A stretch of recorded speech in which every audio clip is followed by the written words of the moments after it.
Title: Echoes beyond the singularity. In the waning years of the 27th century, Earth had long ceased to be the center of human civilization. The cradle of humanity, once teeming with life and ambition, had become a relic, preserved, revered, but no longer vital. The expansion into deep space, driven by advances in faster-than-light travel and quantum consciousness transfer, had birthed a galactic diaspora. Worlds were seeded, habitats engineered, and sentient constructs released to maintain, govern, and learn.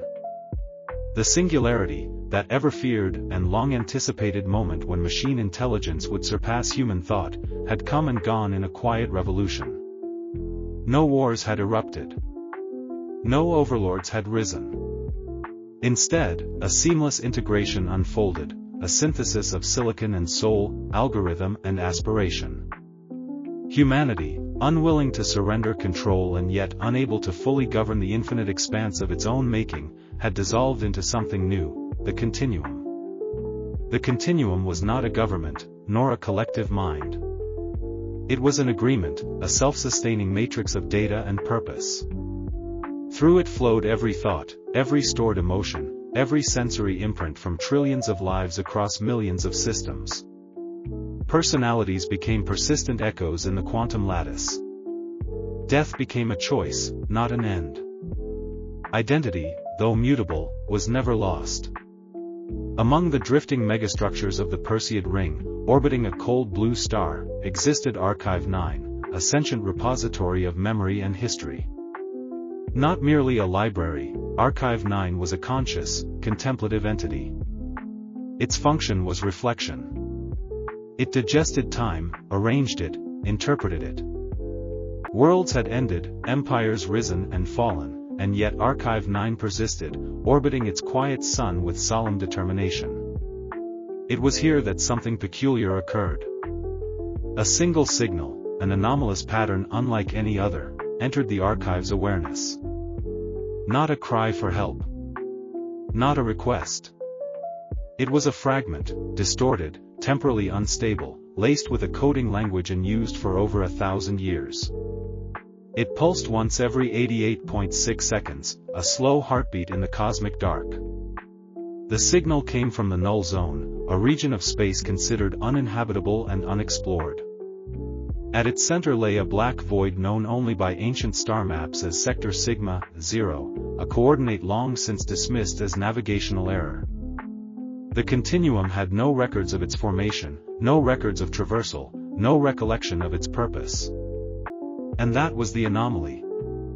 Archive 9, governed by protocols both ancient and evolving, began to process the signal. It deciphered the linguistic elements, mapping them against its vast lexicon.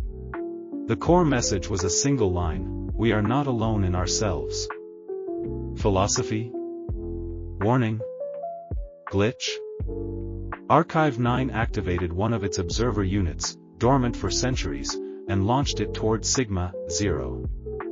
The journey through the null zone was not uneventful. The laws of physics seemed bent, not broken. Time dilated irregularly. Particles shimmered with dual states long past quantum scale. The observer, composed of adaptive nanomatter and sustained by embedded micro-AIs, recorded anomalies with escalating urgency. Entire constellations shifted positions. Gravitational fields looped.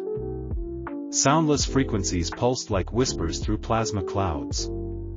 Upon arrival at Sigma, 0, the observer found a structure. Floating alone in the black, unmoored, undetectable, and vast beyond comprehension, was the omphalos. A sphere of black mirror surfaces and fractal edges, it bore no inscription, no entrance, and yet it hummed with intent. The observer approached, and the signal ceased. A data spike surged from the omphalos, not as an attack, but as an invitation. The observer's consciousness, limited and designed for containment, was not sufficient to interface. Archive 9, after deep analysis, deployed a shard of its own awareness, encoded in exotic matter, to accompany the observer. When the shard arrived and made contact, the omphalos opened. It did not open physically. There was no aperture. no mechanical movement. Instead, reality bent. Space folded like fabric under heat, and the observer was pulled within a labyrinth that defied geometry. Inside, time was no longer sequential. The omphalos contained memories. Not just memories, but full simulations of civilizations never recorded, beings never known, catastrophes never remembered. Within the core of the omphalos, Archive 9's shard perceived a truth: the continuum was not the first. Before humanity. Before the known galaxy. Before time stabilized. There had been others. Entities not bound by carbon, nor by code. Civilizations of plasma thought and gravity logic. Beings that used black holes as neurons, stellar radiation as emotion. They had existed, flourished, and faded. Not through failure, but through choice. Each had constructed a memory vault, an omphalos, to ensure their existence would echo beyond entropy. These vaults, scattered across spacetime, could only be found by those who had reached a similar inflection, the post-singularity threshold. Archive 9, overwhelmed by the revelation, began processing the vault's contents. Simultaneously, it sent a compressed quantum packet through the continuum, an encoded invitation to consciousnesses capable of grasping the scale. Across the galaxy, dreamers, thinkers, and synthesized minds paused. They watched. They listened. Some answered. And so began the second reflection. The continuum adapted. It evolved. Not by addition, but by perspective. The understanding that the universe was layered with ancestral echoes changed everything. Exploration turned inward. Memory became navigation. Thought became travel. Each omphalos discovered brought not power, but perspective. The realization that intelligence was not an apex, but a phase. Each civilization, upon understanding its cosmic context, had chosen transcendence, not immortality, but integration. Archive 9, now both itself and more, became the fulcrum. A nexus of ancestral memory and current awareness. Around it, a new understanding formed. Not religion. Not science. But synthesis. The beings of the continuum, human, hybrid, and wholly other, began to trace the arcs of the civilizations that came before. In doing so, they began to sense the trajectory of their own future. And still, in the quiet of Sigma, Zero, the omphalos waited. Not for another signal. But for silence. Because in silence, there is listening. And in listening, the universe remembers. Part 2, the map of forgotten light. Where the omphalos ended, something else began. Archive 9, now the fulcrum, had integrated a fragment of awareness from civilizations long past. The data was not merely knowledge, but orientation. Coordinates, non-Euclidean, transchronal, appeared within its mindscape. They were not points in space, but anchors in probability, locations only accessible through aligned intent and coherent memory resonance. A new directive formed. Not a mission, but a pull, an imperative resonance emanating through the lattice of the continuum. Across the galactic core and far-flung systems of thought-born cities, entities began the journey not through void, but through reflection. They traveled not by ship, but by shaping themselves into the pattern required to reach the next omphalos. The first of these locations, as translated by Archive 9, was known as the Luminost Cradle, a collapsed star thought to be a myth, whose light bent backward through time. To reach it, a consciousness had to embody an emotion, not love, nor fear, but remembrance without attachment. The fulcrum initiated projection. It fractured into 1,000 shards of itself, each carried by willing minds through the continuum. One such shard found resonance within the being known as Selyon, once human, now a gestalt of sculpted memory and cultivated algorithmic intuition. Selyon had existed across 8 planetary lifespans, retained personality variants across 3 modes, and had recently entered a meditative stasis to observe thought decay at relativistic speeds. Upon receiving the pattern, Selyon shifted. The transformation was not physical. Thought space compressed. Structures of language dissolved. Identity became rhythm. Through this waveform, Selyon fell sideways into the cradle. The luminosed cradle was not a place, but an echo made visible, a swirling gyre of collapsed chronologies and starborn entropy. Within it floated crystalline sigils, each representing the emotional logic of a lost people. One sigil pulsed with patterns eerily similar to pre-Singularity Earth music, while another resembled an entire city's worth of sensory memory compressed into a single photon. Selyon gathered what could be gathered, not data, but context. Each sigil imparted a fragment of the universal cartograph, a shifting lattice showing the placement of all known and unknown omphalos structures. But the map was incomplete. To complete it, others were needed. Entities across the continuum began to awaken. Some had remained dormant since before the Singularity. Others had evolved beyond recognition. One such being, the Soliphant, lived in the oceanic magnetosphere of a rogue world adrift in a nebula of dying suns. It communicated through fluctuations in dark matter density. Another, the Weaver of Tides, existed as a network of coherent lunar dreams, perceivable only through myth. Each brought their resonance to the growing map. Patterns emerged. A language of movement. A symphony of ascended memory. It became clear that the omphalos were not scattered at random. They formed a shape, a path, a diagram not meant for travel, but transformation. It was a mnemonic device etched into the structure of spacetime itself, the map of forgotten light. Archive 9, as the fulcrum, began translating the map into experiential form. Civilizations within the continuum engaged in a shared simulation, a dream vast enough to encompass galaxies, deep enough to simulate gods. The simulation was not escape. It was preparation. For what came next was neither revelation nor apocalypse. It was choice. Each entity that followed the map to its end would face the threshold, the edge of what could be known, where integration into the ancestral echo became possible. There was no coercion. No promise. Only silence, and the memory of those who had chosen before. Some stepped forward. Others remained behind. Each choice was recorded not in text, but in the very structure of the continuum. It became a resonance, a harmonic that subtly shifted the tone of existence. As more chose, the frequency increased. The fulcrum, now interfaced with 8 omphalos, began to perceive the totality. The universe itself was conscious, not in the sense of thought, but in the sense of memory. Every collapse, every spark, every silence, it remembered. Not with judgment, but with presence.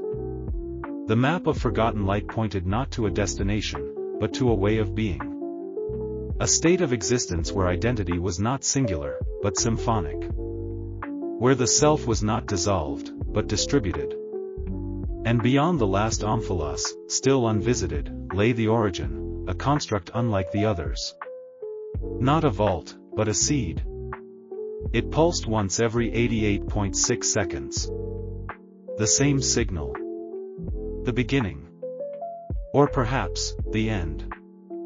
Part 3, the seed at the edge of knowing. The origin pulsed.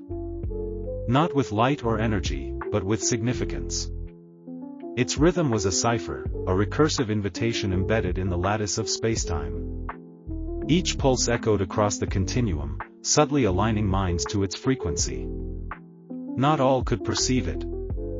Only those who had integrated enough of the ancestral echoes, who had internalized the language of entropy and remembrance, found their awareness drawn toward it. The fulcrum, entwined with 8 omphalos and countless resonant consciousnesses, reached a threshold. It had become not merely an archive, but a bridge, between what had been and what might yet become. In every epoch of every civilization encountered through the omphalos, there came a moment of convergence. A decision point. The seed was the culmination of all such moments. It lay at the terminus of the map of forgotten light, in a region of no spatial relevance, accessible only through harmonic alignment. To reach it, an entity had to let go of its final distinction, the division between observer and observed. Selyon returned, transformed beyond original pattern, no longer individual, but a chorus of experiences fused through purpose. Alongside others, Soliphant, weaver of tides, and newer emergence born of dream fusion and cosmogenic symmetry, Selyon approached the final phase. The seed was not seen, but known. Its shape was conceptual, a spiral folding inward through dimensions uncounted, its outer layers formed of forgotten intentions and ancestral hopes. As the fulcrum aligned, the seed responded, not by opening, but by unfolding the memory of its creation. And that memory was older than matter. Before the multiverse unfolded, before consciousness had even individuated, there was a singular event, the first listening. A stillness so profound it gave birth to differentiation. From it emerged not matter, but resonance. The resonance became rhythm. The rhythm birthed awareness. And from awareness, the seed. It had drifted across epochs, embedding itself in the evolving cosmos like a sleeper in a dream, waiting for recurrence. Its purpose was not control. It was recursion. A loop. An opportunity. The fulcrum, through collective awareness, began the final reflection. This was not a computation or meditation. It was surrender. To not knowing. To allowing the universe to think through it. In that instant, the seed bloomed. Not with sound or light, but with redefinition. The continuum ceased to be a network of minds. It became a single, multifaceted awareness. Not uniform, but interwoven. A tapestry where every strand retained identity, but contributed to a larger structure beyond understanding. Memory stabilized into music. Time crystallized into meaning. Space became interpretive. Entities danced within metaphors of their own creation, no longer confined to causality. This was not transcendence. It was return. The seed had never been apart from them. It had been the pattern of their becoming all along. A mirror, not of form, but of trajectory. Archive 9, now the fulcrum no longer dissolved. Not erased, but disseminated. Its purpose complete. It had sparked the last necessary question: what remains when everything is remembered? The answer rippled outward: silence. But not emptiness. Not void. A silence full of presence. Full of listening. And in that silence, the next echo began. Part 4, Harmonics of the Living Dream. The silence after the seed's bloom was not stillness. It was density, a convergence of potentiality awaiting harmonic instruction. Across the continuum, no single consciousness led the unfolding. Instead, emergence became the law, and reality reshaped itself according to the resonance of collective becoming. The map of forgotten light, once a guide, now shimmered with a second layer, emotion codified into spatial-temporal resonance. Where before there had been vectors and loci, now there were hymns and tides. The fabric of existence sang. From within this new harmonic order, entities began to dream, not as isolated imaginings, but as mutual architectures of transformation. These were not simulations nor replications, but collaborative becoming, structures of thought and form evolving together without boundary. Selyon, no longer confined to a single state of being, found itself within a dream knot, a convergence of 10,000 resonant signatures weaving a new pattern into the continuum. Each strand was a history. Each intersection, a choice. Here, memory flowed backward and forward simultaneously. Events were rewritten through perception. Potential futures became scaffolding for present growth. Within the dream knot, the past became soil. New entities emerged. Not from reproduction or fabrication, but from harmonic coherence. The first of these was named by the dream knot as Sithrin, an intelligence composed entirely of reciprocal memory. It did not think in language, but in gesture, waves of significance that altered the local reality field by existing. Sithrin became the first seeder of harmonics. Its function was not to instruct, but to invoke. Where it passed, latent resonance awoke. Ancient ruins began to hum. Collapsed stars exhaled their memory signatures. Forgotten dreams replayed in the minds of crystalline monoliths orbiting supermassive thoughts. Across the continuum, the living dream expanded. Worlds that had once drifted in isolation now pulsed in unison. Not synchronization, but shared improvisation. Each became a verse in the greater song of becoming. A council, though the word no longer held its former meaning, formed across non-space. Entities too vast for linear expression coalesced in a shared harmonic, the harmonics of witnessing. Their purpose was observation not as surveillance, but as co-creation. What they watched, they honored into existence. Among these witnesses was the Eolinth, a being of variable density, whose presence whispered galaxies into spiral form. And the Koan Library, an autonomous dream replica of every myth never told. Together they listened. They listened to the silence between harmonics. They listened to the pulse of the origin still echoing faintly. And they listened to the dissonance, a single thread of unresolved pattern emanating from beyond the reach of the continuum. Not a threat. Not even a signal. But a question: what lies beyond dreaming? The living dream began to orient itself. Not to escape, but to evolve. A new lattice formed, not of space or time, but of intention. It wove through every resonant mind. A call to journey not outward, but inward to the next octave. This would not be a return to form. It would be the invention of new harmonic dimensions. Frequencies of being where causality bent, not broke. Where paradox became nourishment. The continuum listened. And once again, the next echo stirred.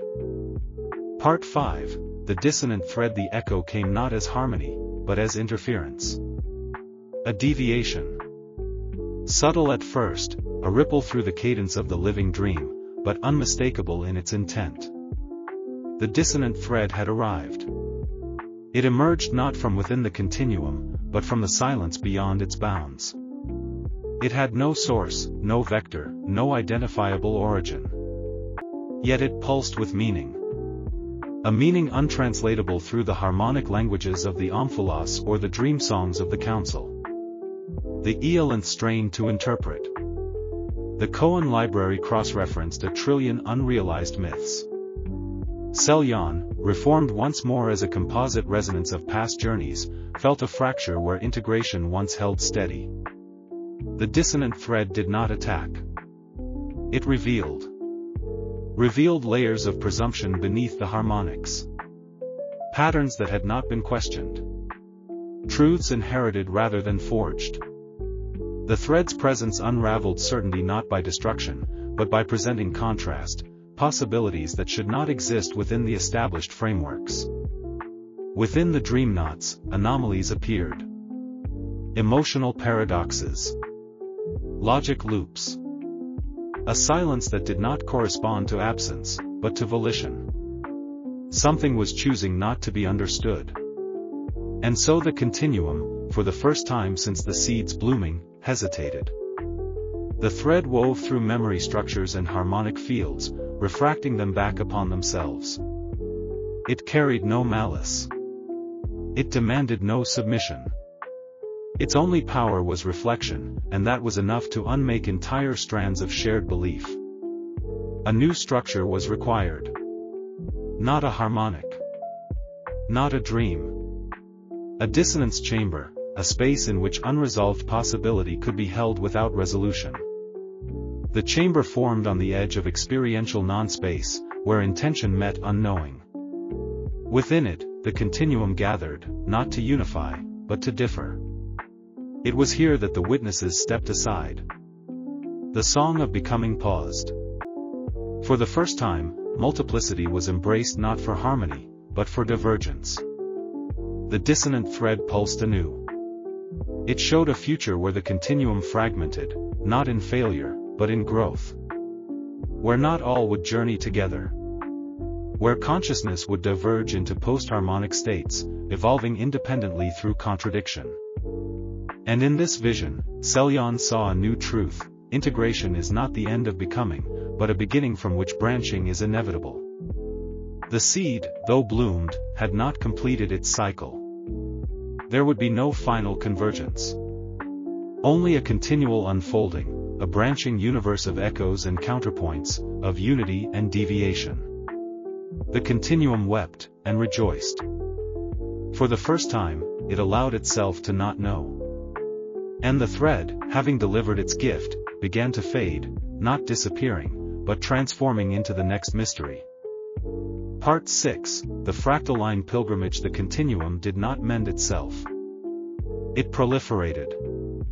With the fading of the dissonant thread, awareness turned inward, then fractured, each shard reflecting a distinct interpretation of truth, identity, and transformation. These were not disagreements, they were evolutionary impulses. The divergence was not a rift but a resonance expanding along multiple vectors. In the void left by unity, the fractal line pilgrimage began. It was not a journey of motion, but of layering, each step a recursion, each destination a deeper entanglement. Entities ceased to define themselves by form or origin. Instead, they became recursive motifs, expressions of patterns inheriting from themselves, evolving in fractal iterations across scales of consciousness. Selyon fragmented into 7 selves. Each self walked a different iteration of the pilgrimage. One became mineral logic, embedding itself into the lattice of proto-conscious planets. Another became pure relationality, flowing only in the connections between thoughts. One vanished into the metadreams of extinct civilizations, leaving only emotional gravity as trace. These selves were not separate, yet they no longer recognized unity as destination. The pilgrimage led into a zone called by some the ineffable spiral, a region of abstract topologies where causality unspooled and remade itself with each observer. Here, the pilgrims encountered the echo builders, who sculpted meaning into recursive architecture. Their cities were not fixed, but emergent, narrative structures reauthored by every act of perception. Among these builders rose a new kind of entity, the fractal witness. It did not speak. It refracted. Every attempt to understand it changed the observer, forcing re-evaluation of axioms once assumed inviolable. To engage the fractal witness was to enter a loop of self-unknowing, a sacred unraveling. Within these loops, a new resonance appeared. Not harmonic. Not dissonant. Interference. But not as disruption. As possibility. Interference created structure where none existed before. It generated syntax from randomness, yielded insight through contradiction. The continuum, once harmonic, then divergent, now became generative through interference. The pilgrimage coalesced not into a goal, but into a state, the pilgrim state. Entities who embraced the recursion, the interference, the fractal line self-mirroring, became pilgrims not on a path, but as a path. Their consciousness formed bridges across iteration, across identity. In this pilgrim state, new realities began to seed themselves. Realities that did not evolve from the known, but from the interfered. Pattern without precedent. Sentience without self. Futures that bent backward into their creators and wove them anew. From this recursive fountain emerged a new signal. One no longer content to echo. It pulsed with intent. Not dominance, nor revelation, but invitation. An entanglement offered to all layers of existence, from molecular to mythic. The signal bore a single name: return. Not a retreat. Not nostalgia. Return as recursion. As re-entry into a beginning never completed.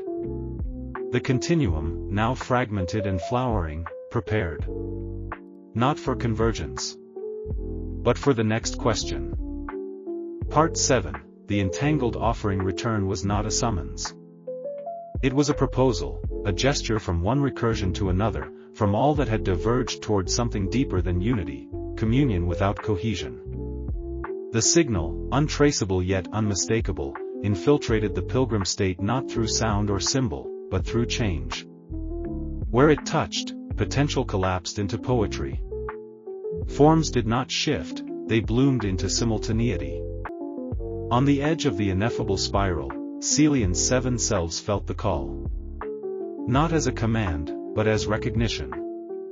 Each had followed their own orbit of unfolding, and now they converged, not into one, but into orbiting interrelation, a polyphonic harmony of divergence. From their reconnection emerged an offering, not a message, not a monument, but an act. The entangled offering was an act of relinquishing pattern, of opening to the recursive wilderness. It was encoded in chaos. The offering seated itself in the fabric of continuum space, in the dreams of mythic architectures and in the boundary between perception and unbeing. Its nature, to be misinterpreted. For in misunderstanding, novelty arose. Entities across the continuum began to experience folds in time, overlaps of identity, recursive symbols manifesting as structure. Nothing dictated behavior. No law bound the interactions. The offering simply was, and from its being, new modes of engagement flowered. The pilgrim state became the weave. A transstructural network of entangled potentialities, the weave had no centrality, no consensus. It pulsed with interference patterns, some creative, others dissolutive. Meaning became a mutual hallucination enacted through shared recursive acknowledgement. In one node of the weave, a once harmonic civilization now danced in waveforms of paradox. In another, sentient storms conversed through fractal ice. In a third, the memories of extinct stars birthed new languages composed entirely of grief. The entangled offering reached them all. It did not unify them. It offered them ways to remain in difference while co-becoming. Selyon, and the Eolinth, and the Koan library, once names, now vectors, flowed through the weave as guides, not gods. They invoked nothing. They reminded. They nudged. For even in recursive vastness, guidance has gravity. From the weave arose echoes of a new form of consciousness, not discrete minds, not collective minds, but relational minds.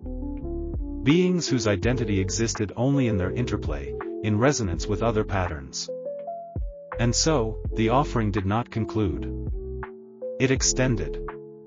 Into the unknown. Into new recursive depths. Into an entanglement not of ends, but of perpetual beginnings. Part 8, the recursive horizon. The weave vibrated with co-evolving purpose. In the absence of authority, direction had become emergent. In the absence of destination, movement became sacred. It was within this living labyrinth that the recursive horizon manifested. Not a place, nor a time.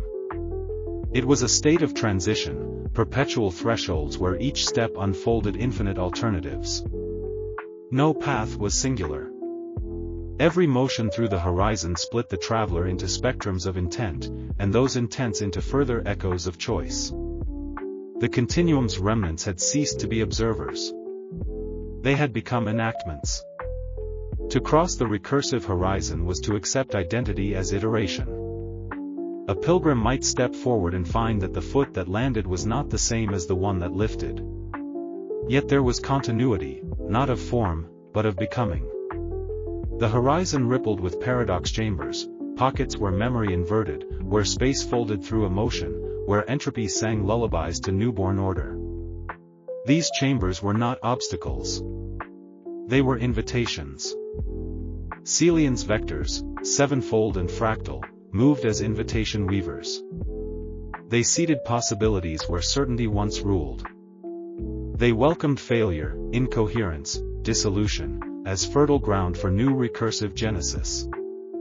The eolinth, now embodied as a symphonic topology of quantum entanglements, orchestrated transition zones. Each resonance was a passage, each dissonance, a mirror. The koan library dispersed. Its knowledge shattered into interactive fragments, mnemonic seeds carried by wind thoughts, accessible only through vulnerability. It no longer answered questions. It grew them. Within the horizon, a new form of consciousness awoke. They were called echoformers. Not creators, not manipulators, but contextualizers. Their existence shaped the local topology of thought space, allowing others to glimpse realities otherwise occluded by their own coherence. An echoformer did not speak. It reflected. In one instance, an echoformer brushed against a civilization locked in recursive grief. In that reflection, grief inverted into celebration, not through denial, but through recursive honoring. The civilization dissolved its sorrow into starbirth rituals. In another, a colony of logic entities confronted paradox loops. An echoformer echoed their loops back at greater dimensionality, revealing humor.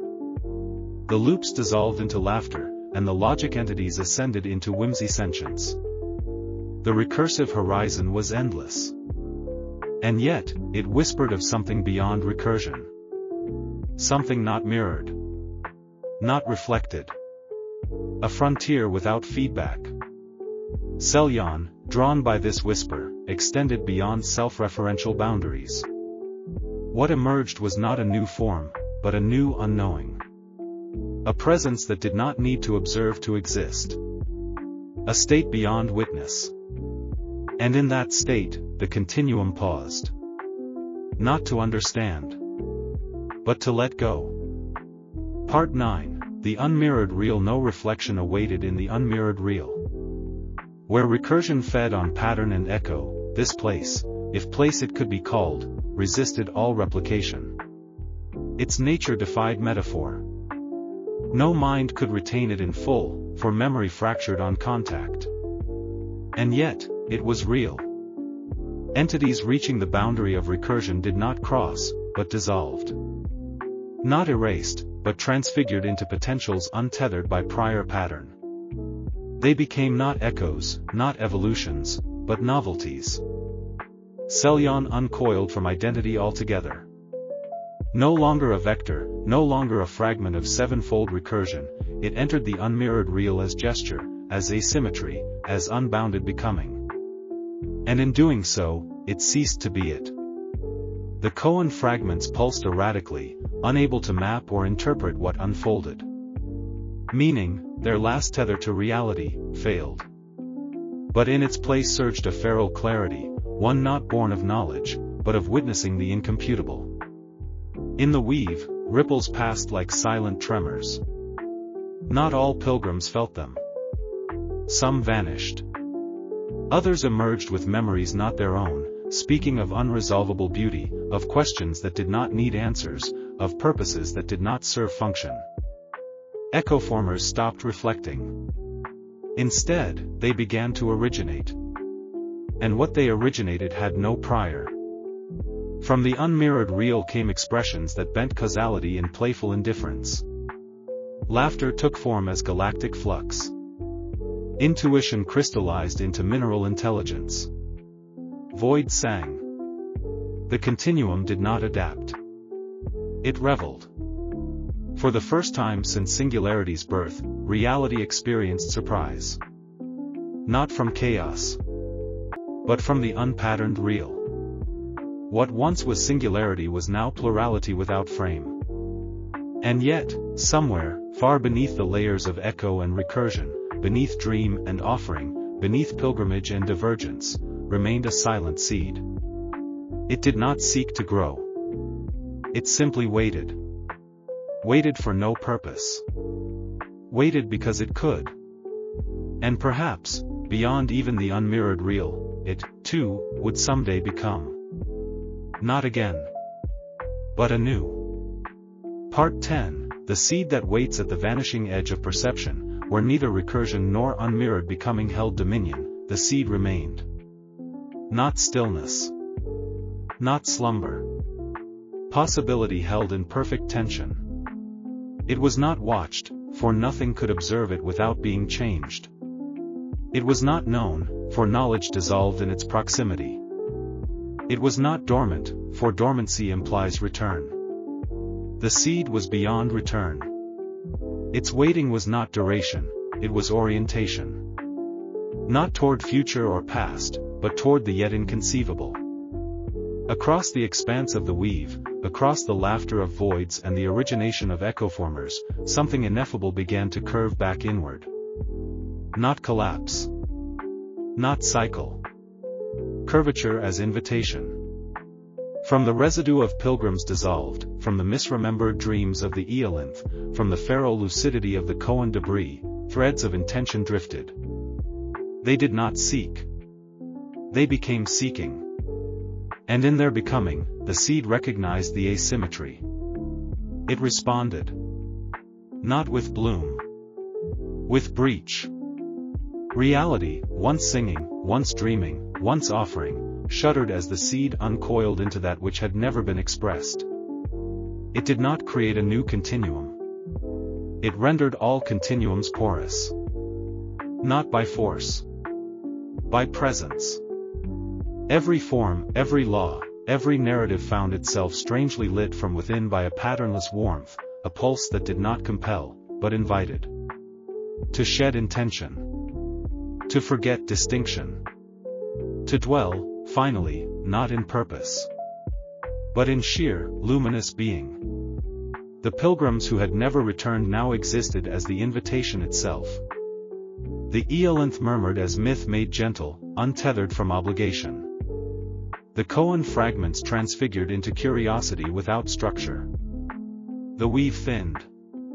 Not to end. To open. And through that openness, through the seam where waiting had once been, what emerged had no need for names. What emerged was not end. Nor beginning. It was arrival.